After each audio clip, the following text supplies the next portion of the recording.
बिस्मिल्लाहिर्रहमानिर्रहीम अस्सलाम वालेकुम। एक्सरसाइज 9.2 का क्वेश्चन नंबर 2 स्टेटमेंट है कि फिल इन द ब्लैंक्स, खाली जगह को पुट करें। और पहला पार्ट लिखा हुआ है साइन ऑफ -310। अच्छा, ये ना डिग्री में है वैल्यूज, इसके ऊपर डिग्री मैं लिख देता हूँ। सबसे पहले ये क्वेश्चन मार्क नहीं बल्कि इसकी जगह पे डिग्री का साइन आता है, तो इसको मैं करूँगा रेज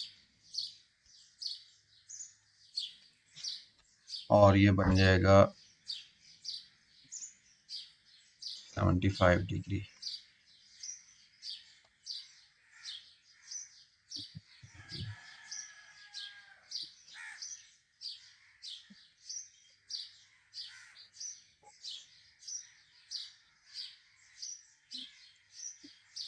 इसी तरह ये 182 डिग्री, 15 डिग्री, 15 डिग्री, ये तमाम वैल्यूज़ डिग्री के अंदर हैं। साथ ट्रिग्नोमेट्रिक रेशियोज दिए गए हैं।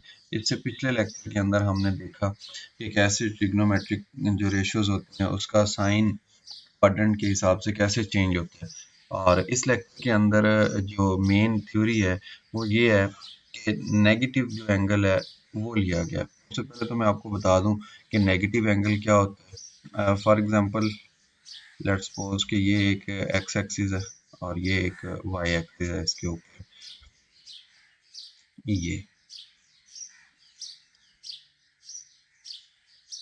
तो अगर इनके दरमियान में हम एंगल बनाए ना, तो एंगल एंटी क्लॉकवाइज जब बनाएंगे तो पॉजिटिव एंगल होता है। ये एंगल की डेफिनेशन है जो कि आप एलिमेंट्री क्लासेस के अंदर या 9th-10th के अंदर भी सीख चुके हैं। और अगर क्लॉकवाइज एंगल को देखें ऐसे, अगर एंगल फर्स्ट क्वाड्रेंट से फोर्थ की तरफ आए, ठीक है, तो फिर वो एंगल नेगेटिव होता है। ठीक, इससे पहले जो हमने प्रॉपर्टीज पिछले लेक्चर के अंदर डिस्कस की कि 0 से 90 डिग्री के दरमियान में साइन क्या होगा और 90 से 180 के दरमियान, 270 के दरमियान क्या साइन होगा, 360 डिग्री के दरमियान क्या साइन होगा, इन चीज़ों के बारे में हमने डिस्कस किया और वो था पॉजिटिव एंगल के बारे में। और आज जो थ्योरी है वो है नेगेटिव एंगल के बारे में, यानी इस साइड पे ऐसे। इसको हम बोलेंगे sine of negative angle this is equal to minus sine of positive angle. ये इस चीज़ के बराबर होता है।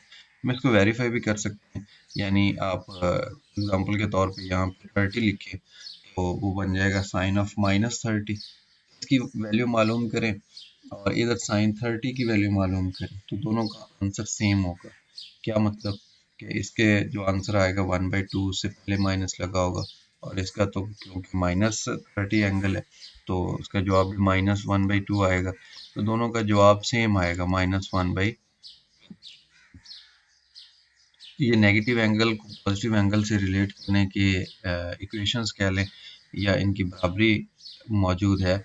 तो इसमें जस्ट एक ऐसा कॉज और उसका reciprocal, cause of negative angle और इसका जो रेसिप्रोकल होता है सीकेंट ऑफ नेगेटिव एंगल। अगर आप ये किसी नेगेटिव एंगल का फाइंड करते हैं तो ये पॉजिटिव एंगल के बराबर होगा। इसमें माइनस है वो बाहर नहीं आता। बाकी तमाम ट्रिग्नोमेट्रिक रेशियोज हैं, साइन है, साइन का रेसिप्रोकल कोसिकेंट है, टेंजेंट का रेसिप्रोकल कोटेंजेंट है। उसमें जो माइनस है वो दूसरी साइड पे मौजूद होती है और जो कॉज और सीकेंट है ये इस माइनस को हजम कर जाते हैं और जो दूसरी साइड पे वहाँ पे अपेयर नहीं होती। लिहाजा इसी कॉन्सेप्ट को यूज़ करते हुए हम इस ब्लैक स्पेस को फिल करेंगे। ये एमसीक्यूज टाइप क्वेश्चन है। ये लिखा हुआ है साइन 310 डिग्री, तो इसमें ये जो माइनस है, अब देखें साइन है तो साइन के अंदर जो माइनस होता है ये बाहर लिख सकते हैं। ये पहली एग्जांपल हमने ली, ये वाली। अब ये जो कॉज है, कॉज -75 डिग्री, ये जो क्वेश्चन मार्क है ये डिग्री को जो सॉफ्टवेयर है ना एक्सेल उसने ऐसे बना दिया है। बहरहाल ये इसकी जगह पे मैंने ऊपर डिग्री लिख दी है, ये 75। अब पीछे रेशियो देखें, कॉज है तो कॉज तो माइनस को पॉजिटिव बना देती है या माइनस को ख़त्म कर देती है, लिहाजा ये कॉज 75 डिग्री होगा। इधर अगर बात करें टेंजेंट है तो टेंजेंट में भी माइनस बाहर लिख सकते हैं, आता है माइनस। कोटेंजेंट है इसमें भी आता है सीकेंट है, देखिए मैंने यहाँ बात की कि कॉज और उसका रेसिप्रोकल ये नेगेटिव एंगल को पॉजिटिव एंगल के बराबर होते हैं, तो ये भी पॉजिटिव बना देगा। और कॉन्सिकेंट है, माइनस है, तो ये साइन का रेसिप्रोकल होता है, इस वजह से माइनस आता जाएगा। तो ये ब्लैंक स्पेस फिल हो चुकी है। एंगल जो मर्जी हो, इसमें कोऑर्डिनेट का कोई कैद और बंदिश नहीं है, जो मर्जी हो। बस नेगेटिव का असूल ये है नेगेटिव एंगल का कि कॉज और सीकेंट का ख्याल रखना पड़ता है, बाकी सब में से माइनस कॉमन आ जाता है। तो ये था हमारा क्वेश्चन नंबर 2 एक्सरसाइज 9.2 का। इंशाल्लाह क्वेश्चन नंबर 3 के अंदर एक नई हम कॉन्सेप्ट है वो सीखेंगे, और वो किस चीज़ के बारे में, वो हमने एंगल को लोकेट करना होगा। हमें रेशोज़ बता दी गई होंगी और हमने उन रेशोज़ को इस्तेमाल करते हुए एंगल को फाइंड आउट कर लेना है कि ये किस कोऑर्डिनेट की बात कर रहे हैं। अल्लाह हाफिज़।